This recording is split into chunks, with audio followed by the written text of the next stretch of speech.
Hey, Christ Covenant family, hope you're having a wonderful week. I want to give just a brief preview of where we're headed as far as sermon series, but maybe even more than that, first, where I'm hoping we'll head in 2021. As long as I'm the one preaching, where I kind of want us to focus our lives in 2021, kind of give us a mission to be about in 2021. And I really want to kind of surround that around the 3 C's. We're Christ Covenant Church, and so we are, every week we send out a C3 Connect. And so I want 2021 to be devoted to these 3 C's. I want to be more devoted to Christ. I want to be more devoted to his church and more devoted to his commission. And so I want all of our sermon series and even what we do as far as community groups and so on to be committed to how do we love Christ more in 2021? How do we love his church more in 2021? And how do we love his commission, the Great Commission, more in 2021. In light of that, we've been talking about returning to our devoted series. We had looked at Acts 2 and the devotions of the early church, and we had left out a final devotion, that being they were devoted to the fellowship, or they were devoted to one another, or they were devoted to the church.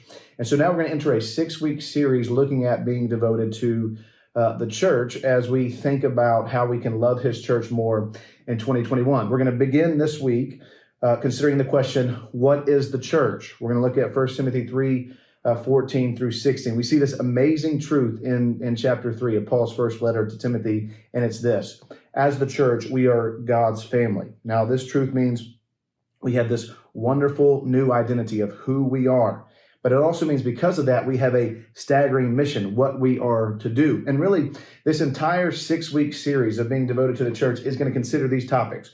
Who are we fundamentally in light of becoming Christians, being adopted into God's family, and in light of who we are, what are we called to do?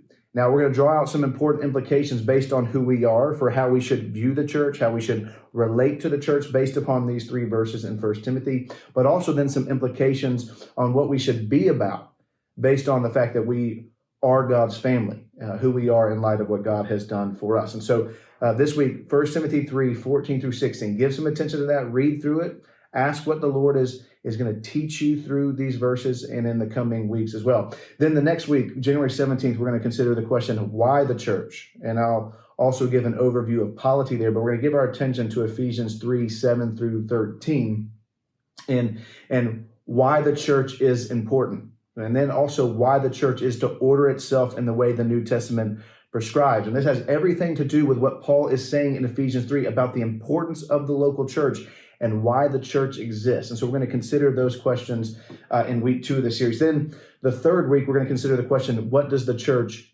do? Now, we've looked at some things before. We've looked at the ordinances and some other things that the church does. And Ephesians chapter 4, the text we'll look at for that sermon, is not an exhaustive list, but it is a helpful one as we consider what is the church called to do. And what we'll see is that a good overview of what members in the local church are to pursue.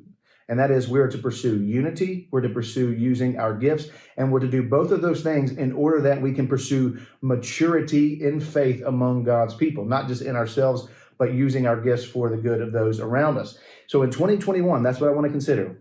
As we're committed to these 3 C's, what we want to see in 2021 is we want to see more disciples and deeper disciples. More disciples, and that we want to see more people in Rocky Mount come to know Christ for the first time, to be justified by his grace. But we also want people to be sanctified, or we want deeper disciples. We want to desire that every member of Christ's covenant would grow in maturity in Christ in 2021.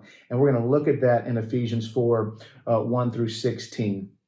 As we hope kind of this, that we would all grow in maturity in Christ through his church because of his commission, all for the purpose that Christ himself would be glorified as he is due. And then in the final 3 weeks of this series, we're going to turn our attention to the book of Titus. Now, Titus is a wonderful book that looks at the church. Some have even called it a good book for kind of revitalizing or refreshing the church, as Paul will implore Titus of the importance of sound or good, healthy doctrine. And the whole purpose is kind of teach what accords with sound doctrine, because the whole point Paul is trying to make is right belief leads to right behavior. And so we're going to look at Titus 1, 2, and 3 in the 3 subsequent weeks at the end of this series. And really one of the things we're wanting to do, given kind of where we've been in 2020 with COVID, the pandemic, and even just the kind of tough things we've been through as a church personally.